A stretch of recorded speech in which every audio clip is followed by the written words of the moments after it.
Chapter of history کے معزز سامعین، السلام علیکم۔ سامعین، تاریخ ہند کی 7ویں ایپیسوڈ میں خوش آمدید۔ 1000 برس قبل مسیح سے 200 برس قبل مسیح تک ہندوؤں کا قدیم زمانہ کہا جا سکتا ہے۔ دراوڑ، کول، تورانی اور دوسرے قدیم باشندوں کے ساتھ آرین کے مل جل جانے سے ہندوؤں کی بہت سی قومیں بن گئیں۔ ذاتوں کی تمیز بھی عمل میں آ گئی تھی۔ برہمن پجاری اور پروہت تھے۔ وید کے قدیم دیوتا اور آرین کے اپنے سیدھے سادے عقائد فراموش ہو چکے تھے۔ وید زبان بھی متروک ہو گئی تھی۔ اس کی جگہ برہمنوں کی تحریری علمی زبان سنسکرت تھی۔ عوام کی زبان مختلف قسم کی پراکرت تھی، جس سے آج کل کی مروجہ زبانیں نکلی ہیں۔ قدیم آرین زمانے میں ہر گھر کا مالک و مربی اپنی اور اپنی اولاد کی طرف سے اگنی اور اندر دیوتا کی پوجا کیا کرتا تھا۔ وہ خود اور اس کے بیٹے پوتے زمین جوتتے تھے یا کپڑا بنتے تھے۔ چھوٹے لڑکے مویشیوں کی خدمت کرتے تھے۔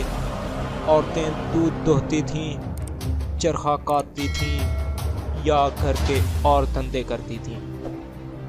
لڑائی کے وقت مرد تلوار اور تیر و کمان لے کر دشمن سے لڑنے جاتے تھے۔ قوم کا سب سے بہادر اور عاقل آدمی ان کا سردار یا سپہ سالار بنتا تھا۔ سردار دیوتا سے دعا کرتا تھا کہ لڑائی کے وقت وہ ان کی مدد کریں اور لڑائی ختم ہونے پر ان کا شکریہ ادا کرتا تھا۔ سامعین، جب آرین نے شمالی ہند پر تسلط کرنا شروع کیا تو آئے دن جنگ و جدال رہنے لگی۔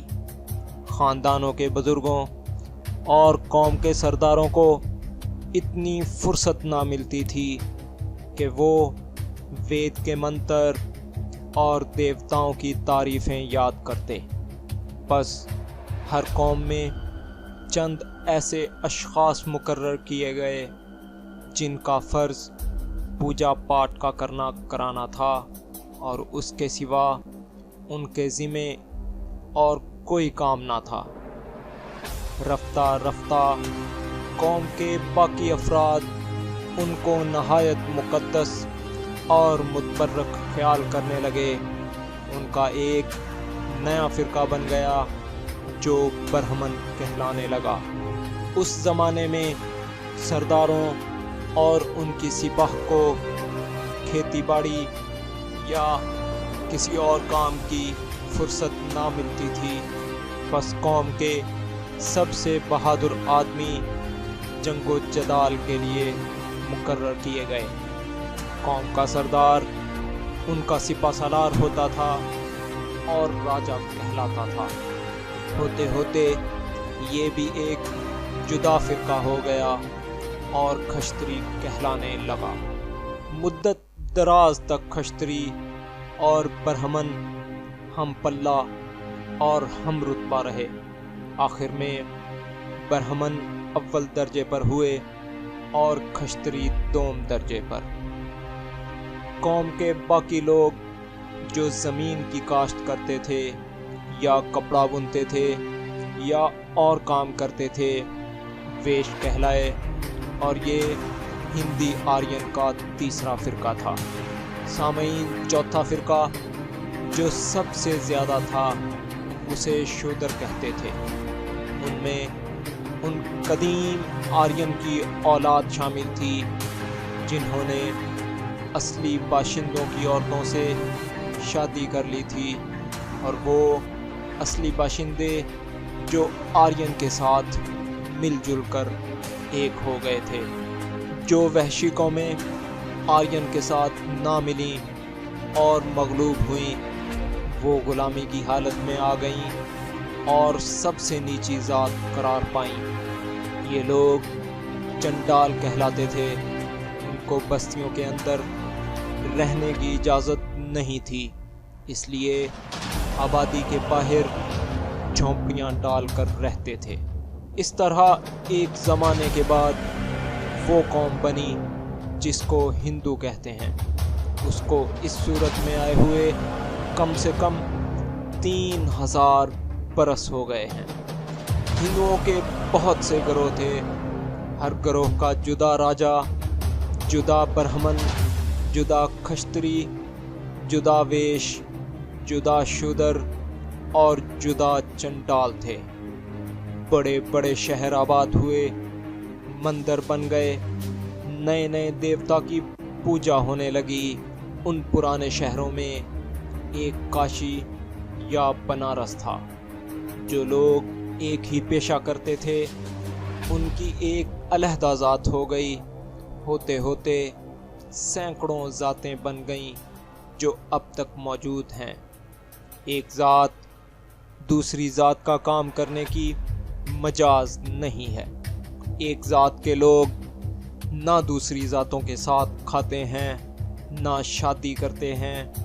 ذاتوں کی تمیز ہند کے ہندوؤں میں ہی پائی جاتی ہے اور کہیں نہیں۔ ہندوؤں کا مذہب بھی آہستہ آہستہ صورت پکڑتا جاتا تھا۔ آرین کے قدیم دیوتا اگنی اور اندر معزول ہو چکے تھے، شاید ہی کوئی ان کو پوجتا تھا۔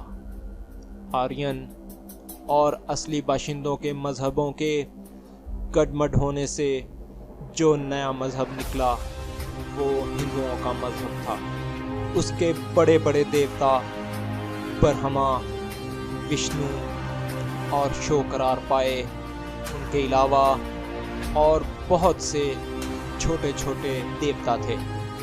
اسی طرح آرین کی وید زبان اور شمالی ہند کے قدیم اصلی باشندوں کی اپنی زبانوں کے میل سے برہمنوں کی تحریری علمی زبان سنسکرت اور عوام کی بول چال کی وہ زبانیں بنی جن کو پراکرت کہتے ہیں اور جن سے آج کل کی بنگالی، ہندی اور دوسری مروجہ زبانیں نکلی ہیں۔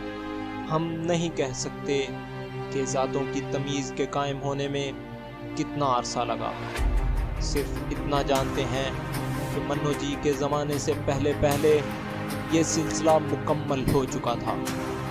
منو جی نے ہندوؤں کے آئین و قوانین کا مجموعہ جو اس عہد کے اختتام پر یعنی 500 قبل مسیح کے قریب مرتب کیا، اس میں ذاتوں کا مفصل حال درج ہے۔ منو جی لکھتے ہیں کہ ہندوؤں کی 4 ذاتیں ہیں: برہمن، کھشتری، ویش اور شودر۔ وہ یہ بھی فرماتے ہیں کہ زیادہ تعداد شودروں کی تھی جو مختلف ذاتوں کے آپس میں گٹمٹ ہو جانے سے پیدا ہوئے تھے۔